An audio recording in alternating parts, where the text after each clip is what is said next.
Moikka! No, kokeillaan, saanko mä näytettyä teille. Vinkki siitä, että teillä tulee neulepaidassa on tullut, on tarttunut johonkin ja se on venähtänyt tälleen se lanka tuolla, toi kudin. Miten sen saa korjattua? Siihen tarvitaan näin yksinkertainen asia kuin virkkuukoukku.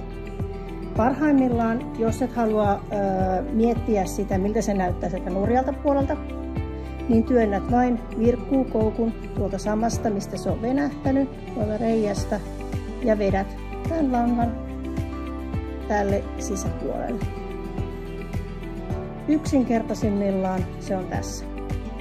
Mä aion vielä vähän venyttää, koska nythän se lankalenkki on siellä sisäpuolella, nurjalla puolella, niin mä aion vähän venytellä noita pistoja tuossa. Siihen voi ottaa joko neulan, niin että täältä venyttelee näitä, eli tavallaan tasaa samankokoiseksi tätä. Siinä menee hetken aikaa, että sen saa, mutta se on toinen vaihtoehto. Mutta yksinkertaisimmillaan niin, että vedät sen sinne sisäpuolelle ja teet vaikka solmun sinne tai vastaavaa, niin sekään ei haittaa yhtään mitään. Mutta sillä lailla saatte korjattua neulepaidan taas käyttökelpoiseksi.